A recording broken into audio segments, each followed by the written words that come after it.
Hi, welcome to our channel of IGNOU Audiobooks, Indira Gandhi National Open University, School of Gender and Development Studies, SOGDS.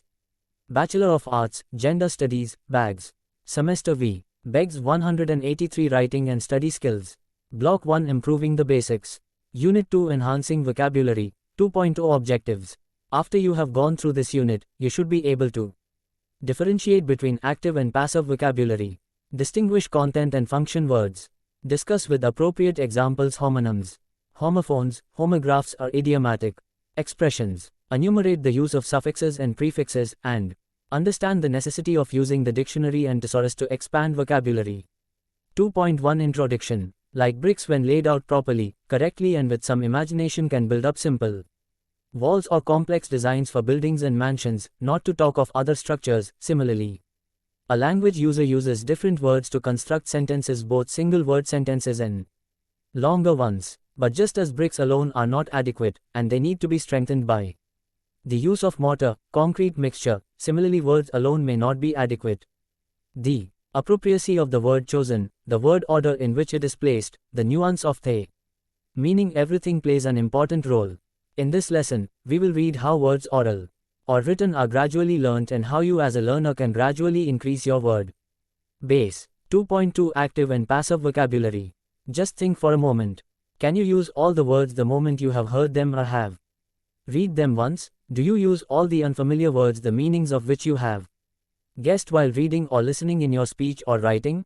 Some words you may, some you might not, but you start understanding those words if you hear or read them again and again. Our listening and reading vocabulary is much more than our speaking or writing vocabulary. The words that you can use appropriately when you say or write something form what is known as your active vocabulary, and those that you have an idea of or can guess the meaning of, but cannot use confidently, form a part of your passive vocabulary.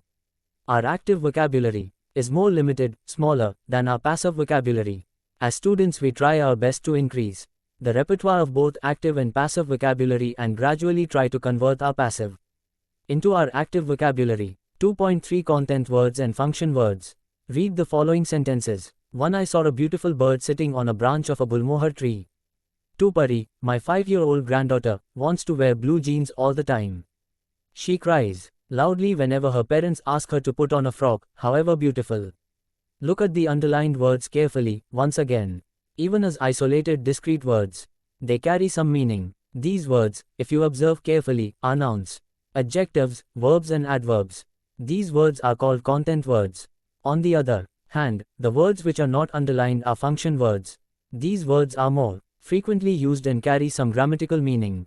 These words, which are also known as structure words, are modal and auxiliary verbs, determiners, prepositions, and conjunctions. New learners learn content words first.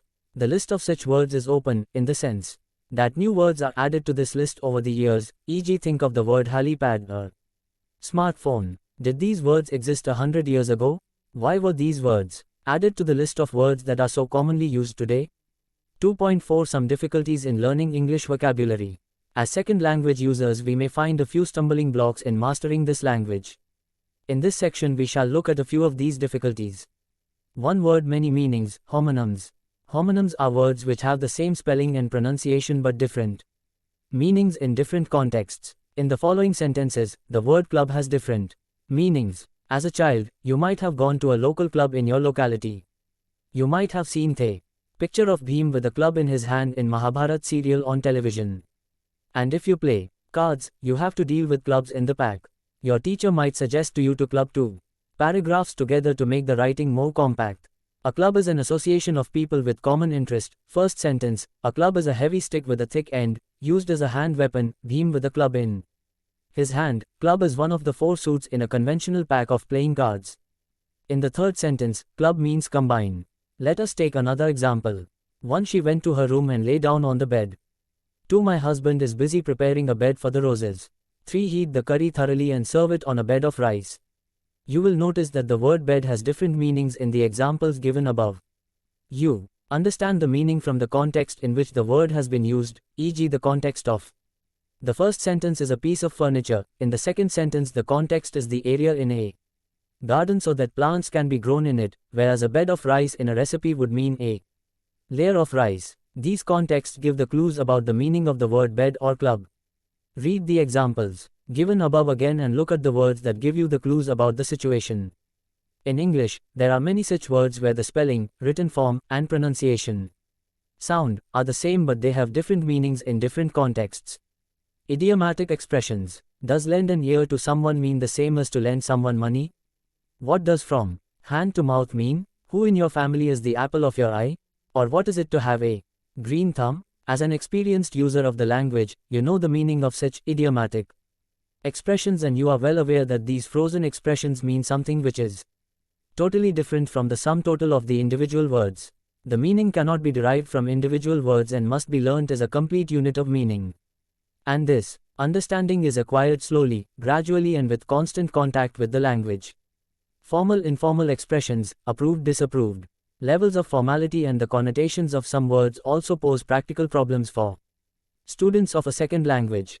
In learning a new language there is a tendency to use the more formal language in normal conversational situations or vice versa, i.e. use a slang or colloquial expression inappropriately. Similarly, the positive or negative connotations of some words might create difficulty for you. We all know how we applaud the firmness, determination or resoluteness, words indicating approval, of people we like whereas we deplore the stubbornness, obstinacy and pigheadedness, terms indicating disapproval, of those whom we don't like in exactly the same situations. Similarly, the same person can be fat or plump. To different persons, it takes a long time for most of us to catch such nuances of the language. Hyponyms, word categories. Orange is a fruit and so is an apple, banana or a mango. The word fruit is a superordinate, while the name of other fruits given above are the hyponyms. Similarly, learners are familiar with different items in the world around them. Given below are some examples of this. Category of sense relationship. Superordinate hyponyms. Clothes shirt, trousers, frock, kurta. Trees neem, banyan, gulmohar, acacia. Different methods of cooking: boil, simmer, bake, roast, deep fry, stir fry.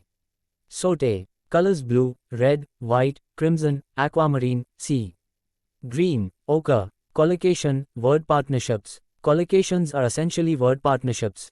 A collocation is two or more words that often go together. Native speakers intuitively know which words frequently combine and are acceptable and which do not.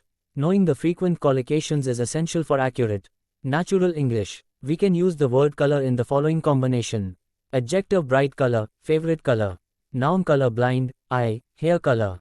Color film, photograph. Color television. Preposition: in color. Some other collocations could be ideal character, central figure, gained status, met her fate, make your bed, do your homework, and so on. Antonyms, opposites. The term antonym is used to refer to words which have an opposite meaning.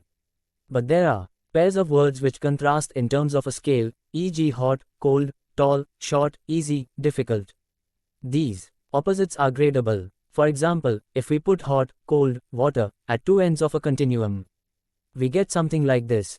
Scalding hot right pointing arrow, boiling hot right pointing arrow, warm right pointing arrow, lukewarm right pointing arrow, tepid right pointing arrow, quite cold right pointing arrow, freezing cold. But think of opposites, male, female.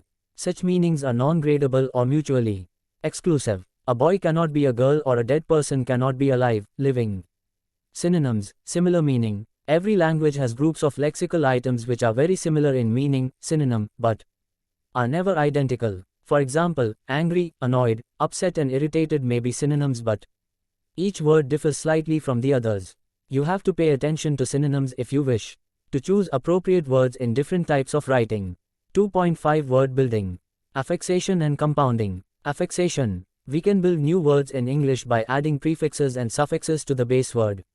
For example, to the word mortal we can use the prefix "im" to make a new word immortal, and we can get the word immortalized by adding the suffix "ise." Similarly, the word agree can take the prefix "dis" to make a new word disagree and another word disagreement with the suffix "ment." Use of prefixes like "im," "dis" or "multi" when added to the root word gives it a different meaning. For example, uncommon, unable. Inconvenient, injustice. Disadvantage, disagree. Illegal, illegible. Irregular, irrelevant. Impossible, impatient. Multilingual, multifaceted. Forenoon, forewarn. Here are some suffixes. Age bag baggage, post postage. Dom kind kingdom, star stardom. Hood state statehood, boy boyhood. Ism hero heroism, Hindu Hinduism.